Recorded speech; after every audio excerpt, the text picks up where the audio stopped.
Hello friends, myself CA Shrikant Karwa. We are going to start a new chapter of CA Foundation Business Law which is Limited Liability Partnership Act 2008. Guys exam में अगर मैं इस chapter के weightage के बारे में बात करूं तो मई 2018 से लेके अब तक के किसी भी अटेम्प्ट में ये particular chapter has been asked for 5 marks. 5 mark के लिए कंफर्म इस पे एक क्वेश्चन आता बोले तो आता ही है। ओके, तो चलिए फिर हम इस पर्टिकुलर चैप्टर को स्टार्टअप करते हैं। चैप्टर स्टार्ट करने से पहले आपको एक बात बता दूं, आप लोगों को ये चैप्टर बहुत क्लोज लगेगा to your companies act and to your partnership act. Let me tell you, partnership और कंपनीज के जो भी आपने प्रिंसिपल्स पढ़े होंगे उन दोनों को मिला के ये particular limited liability partnership act बन जाता है। तो आप लोगों को ये चैप्टर में कई बहुत ज्यादा दिक्कत नहीं होगी and I will also suggest that कि आप अगर बिना कंपनीज एक्ट बिना पार्टनरशिप के करे ये चैप्टर देख रहे होंगे तो आई विल ऑलवेज भी सजेस्ट यू दैट कि आप पढ़ाई करते टाइम भी इवन ये चैप्टर देखने से पहले भी एक बार आपका कंपनीज एक्ट कंप्लीट कर लीजिए एज वेल एज आपका पार्टनरशिप एक्ट कंप्लीट कर लीजिए, बिकॉज वो कंप्लीट हो गया तो ये चैप्टर बहुत इजीली आप लोग कवर अप कर पाओगे। ठीक है, तो चलिए देर ना करते हुए we are switching for our limited liability partnership act 2008। तो गाइस सबसे पहले हम लोग ये जान लेते हैं कि ये जो चैप्टर है, तो इस चैप्टर का ये पर्टिकुलर एक्ट हमारे इंडिया में लागू कब से हुआ, ये जानना सबसे जरूरी है। तो आपको एक बात तो पता ही होगी कि कोई भी लॉ आपको अगर पास आउट करना है तो उसे पार्लियामेंट से आपको कंसेंट्स लाने पड़ते हैं, और पार्लियामेंट से कंसेंट्स आने के बाद आपको उसके बाद में आपके प्रेसिडेंट का असेंट भी लेना पड़ता है, और ये सब फॉर्मेलिटीज कंप्लीट होने के बाद ही आपका कोई भी एक्ट लागू होता है। तो लिमिटेड पार्टनरशिप एक्ट को पार्लियामेंट में असेंट मिला था ऑन 12 ऑफ दिसंबर 2008। आप यहां देख सकते हो 12 दिसंबर 2008 को हमारे लिमिटेड लाइबिलिटी पार्टनरशिप एक्ट को असेंट मिला था फ्रॉम द पार्लियामेंट, और इसे प्रेसिडेंट ने भी असेंट दे दिया 7 ऑफ जनवरी 2009 से, और फिर बस तब से ही ये एक्ट लागू हो गया which is called as limited liability partnership act 2008। क्योंकि बच्चों इसका बिल प्रेजेंट किया था 2008 में, इसके लिए आपको इस चैप्टर के हेडिंग में भी 2008 दिखता रहेगा।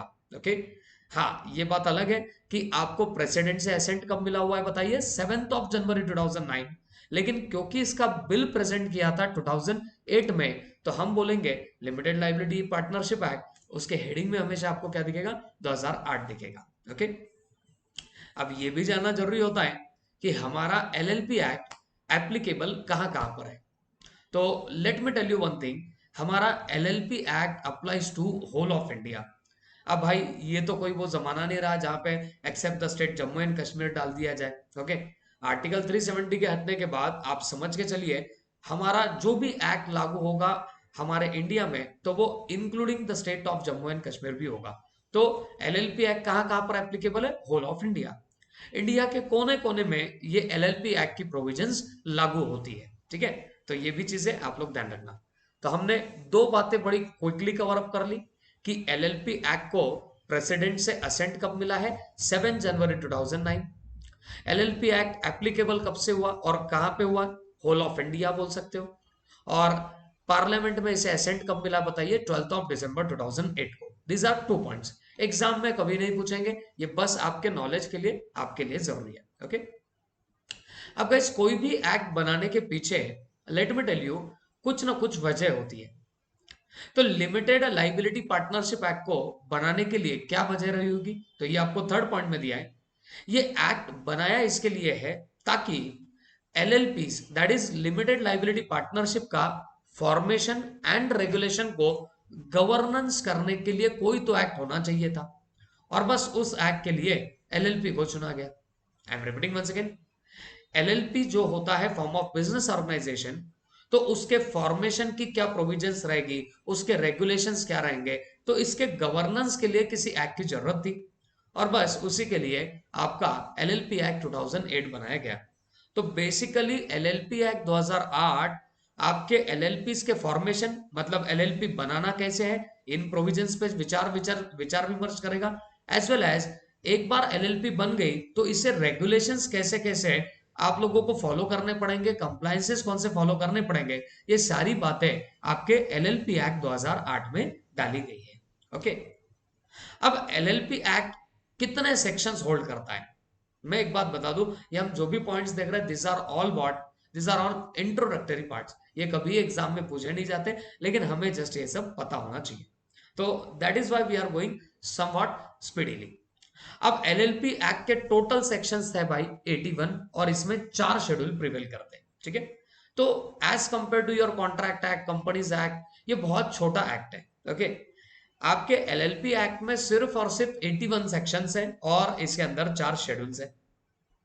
4 शेड्यूल्स का यहाँ पे आपको थोड़ा बहुत डिस्क्रिप्शन दिया है कि भाई 4 शेड्यूल में नंबर फर्स्ट शेड्यूल में क्या है, सेकंड में क्या है, थर्ड में क्या है, ये सारी भी बातें यहाँ पे दी गई है।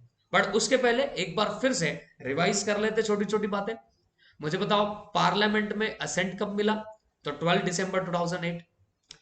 आपके प्रेसिडेंट ने इसे असेंट कब दिया, 7 जनवरी 2009। एलएलपी एक्ट अप्लाई कहां पे होता है, तो होल ऑफ इंडिया। किस चीज के लिए बनाया गया LLP act, for formation and regulation of LLP, ठीक है। टोटल कितने सेक्शंस है, 81 सेक्शंस आर देयर। कितने शेड्यूल्स है, 4 शेड्यूल्स आर देयर। तो ये बेसिक बेसिक बातें हम लोगों ने जान ली। अब हम थोड़ा सा शेड्यूल में आगे बढ़ते हैं, और किस शेड्यूल के अंदर क्या चीजें आपको इन्वॉल्व मिलेगी, ये हम लोग एक बार जान लेते हैं।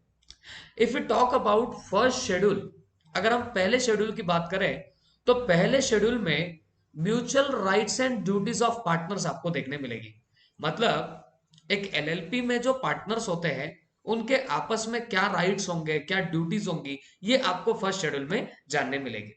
और ना सिर्फ ये, बल्कि एलएलपी के भी क्या ड्यूटीज होते हैं, क्या राइट्स होते हैं, ये भी आपको आपके इस शेड्यूल 1 के अंदर देखने मिलेगा।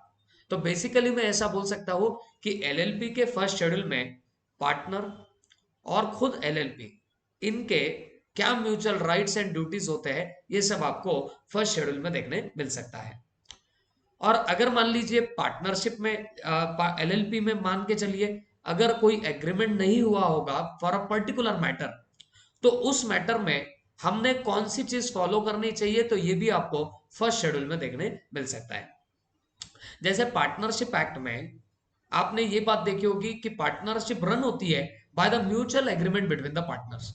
तो पार्टनर्स में जो एग्रीमेंट होगा उसके मुताबिक डिसीजन होगा into a partnership form. Exactly वैसे ही एलएलपी में भी होता है गाइस। अगर मान लीजिए एलएलपी में एग्रीमेंट बना होगा, तो जो आपने प्रोविजंस एग्रीमेंट में डाली है उसी के अकॉर्डिंग क्या होता है बताइए, सारी ट्रीटमेंट्स होती है। बट अगर आप लोगों का एलएलपी का एग्रीमेंट ना बना होगा ऑन किसी पर्टिकुलर मैटर, तो उस सिचुएशन में आपको क्या करना है, इसकी पूरी डिटेल आपको कहां दी रखी है, फर्स्ट शेड्यूल के अंदर दे रखी है, ओके। तो फर्स्ट शेड्यूल थरोली अगर मैं बोलूं, तो इसमें क्या क्या मिलेगा, म्यूचुअल राइट्स एंड ड्यूटीज किसके किसके, of partners and partnership firm, माने एलएलपी फर्म, ओके। और दूसरा, अगर आपका कोई फॉर्मल रिटर्न एग्रीमेंट नहीं होगा, तो ऐसे केस में कौन सी प्रोविजन लागू होगी, ये भी आपको फर्स्ट शेड्यूल के अंदर मिल जाएगा, ठीक है। बात करते हैं हमारे सेकंड शेड्यूल की।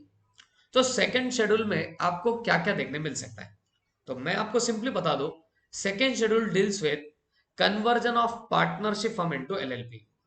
मतलब एक पार्टनरशिप फर्म को एलएलपी में कन्वर्ट होना है, तो क्या क्या प्रोविजंस होंगी, क्या क्या आपको कंप्लायंसेस करने पड़ेंगे, ये सारी चीजें आपको कहां पे दी गई है, सेकंड शेड्यूल के अंदर दी गई है, ओके। तो second schedule basically talking about what, conversion of partnership firm into LLP, ठीक है। Third schedule, this also talk about conversion, लेकिन ध्यान रखिएगा second schedule talking about what, conversion of firm into LLP, जबकि जो आपका थर्ड शेड्यूल है ये किसके बारे में बात करेगा, एक प्राइवेट कंपनी को अगर कन्वर्ट होना है एलएलपी में, तो फिर क्या इंप्लीकेशंस होंगे, क्या प्रोविजंस होंगे, ये आपको थर्ड शेड्यूल बताएगा, ठीक है। फोर्थ शेड्यूल फिर से कन्वर्जन के ही बारे में है, लेकिन यहां पे कन्वर्जन किसका होगा, unlisted public company into what, LLP, ठीक है। तो हमने बेसिकली 4 शेड्यूल्स देखे।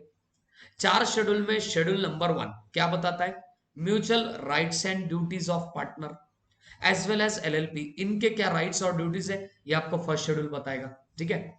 और अगर कोई एग्रीमेंट आपका बना नहीं होगा, तो एग्रीमेंट के एब्सेंस में हमने क्या चीजें सोचनी चाहिए, हमने प्रोविजंस कौन सी फॉलो करनी चाहिए, ये भी आपको फर्स्ट शेड्यूल में मिल जाएगा।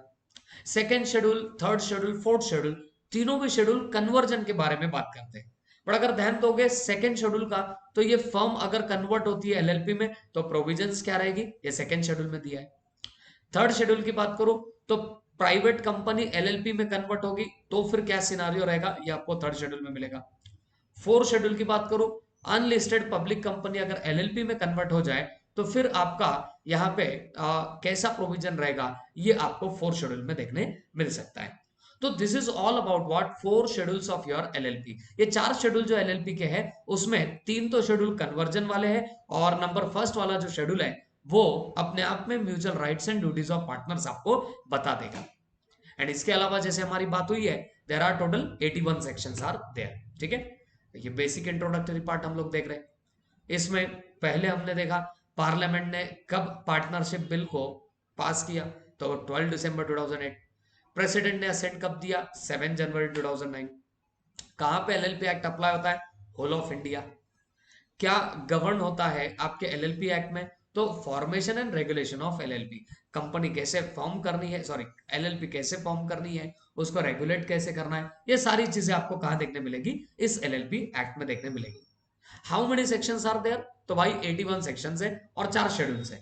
चार शेड्यूल में शेड्यूल क्या क्या वर्क करते हैं, first schedule dealing with what, mutual rights and duties of partner and LLP. उनके क्या म्यूचुअल राइट्स एंड ड्यूटीज है, ये फर्स्ट शेड्यूल में देखने मिलेगा।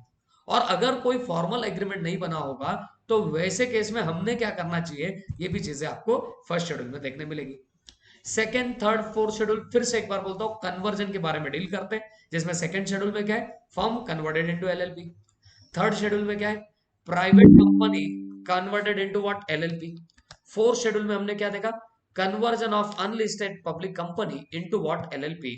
तो ऐसे ये चार शेड्यूल हम लोगों ने देख रखे। ठीक है, अब गाइस एक बात ध्यान रखिए, जैसे कंपनीज एक्ट बनाया तो गया, लेकिन कंपनीज एक्ट को कहीं ना कहीं आपको गवर्न करने के लिए कोई एक बॉडी रखनी पड़ी।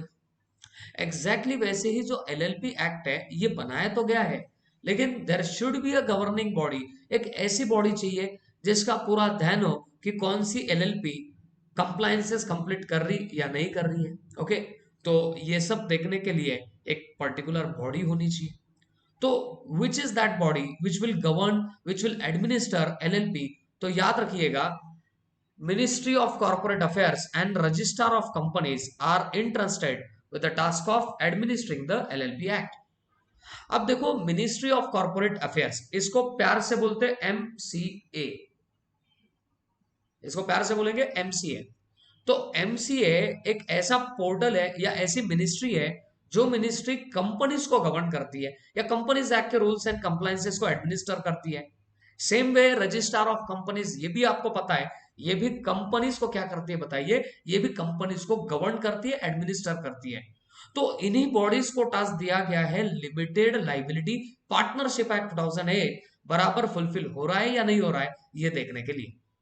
आप अगर एमसीए के पोर्टल पे जाओगे, वेबसाइट पे जाओगे, तो विल बी फाइंडिंग दैट वहां ना सिर्फ कंपनीज के रजिस्ट्रेशन वगैरह के बारे में आपको डिटेल मिलेगी, बल्कि एलएलपीस वगैरह का भी रजिस्ट्रेशन या बाकी कुछ एडमिनिस्ट्रेशन करना है तो ये भी आपको एमसीए के पोर्टल पे दिखाई देगा। Why it is indicating at MCA portal, reason is very simple, क्योंकि जो बॉडी कंपनीज को रेगुलेट कर रही है that is ministry of corporate affairs and registrar of companies, तो वही बॉडी आपके एलएलपी एक्ट 2008 को भी क्या करती है, एडमिनिस्टर करती है। होप सो ये बेसिक बेसिक बातें आपके क्लैरिटी में आ रही होगी या आपको ये सब चीजें क्लियर हो रही होगी। ठीक है, और लास्ट में एक और इंपॉर्टेंट बात बोली है आपके इन बेसिक्स की, ये बातें हो गई तो definitely we can move for our somewhat important topics. अब नेक्स्ट पॉइंट क्या बोला गया, it is also to be noted that Indian partnership act is not applicable to LLP. देखो बात बड़ी सिंपल है, मेरे को बताओ, इंडियन पार्टनरशिप एक्ट बनाया गया है पार्टनरशिप्स को गवर्न करने के लिए, और हमने क्योंकि एलएलपी को गवर्न करने के लिए एक सेपरेट एक्ट बनाया जिसका नाम क्या है, लिमिटेड लाइबिलिटी पार्टनरशिप एक्ट। तो सोचने की बात है, सिंपल सी बात है, आपका अगर सेपरेट एक्ट बना है which is LLP act for governing एलएलपीज, तो यहां पार्टनरशिप एक्ट क्यों लागू होगा, बात समझ में आई। तो it should be noted that Indian Partnership Act 1932 is not applicable to what, y'all, LLP। ये होप सो आपको सब बेसिक्स समझ में आ गए होंगे। तो ये है पूरा basic. And one more thing I should tell you that कि ये जो हम लोग पूरा ये पर्टिकुलर एलएलपी एक्ट हम लोग जो पढ़ेंगे, this is all amended topic. ये पूरा अमेंडमेंट कवर होके हम लोग ये सारा कवरेज कर रहे हैं। ओके, अभी नवंबर 22 की अगर आपने आरटीपी देखी होगी तो उस आरटीपी में कुछ अमेंडमेंट्स आए हुए हैं, कुछ चेंजेस आए हैं, कुछ बदलाव आए हैं इनटू एलएलपी चैप्टर। तो वो सारे बदलाव हमने इन नोट्स के अंदर इनकॉर्पोरेट कर दिए। Okay, and accordingly we are going through what this particular topic. तो आप बने रहिए, आगे के लेक्चर में हम लोग देखेंगे कि नीड क्या होती है, न्यू फॉर्म ऑफ एलएलपी क्यों बनाया गया, इसका मीनिंग क्या होता है, इसके कैरेक्टरिस्टिक्स क्या है, ये सारी चीजें हम लोग देखेंगे but in the next lecture. Thank you.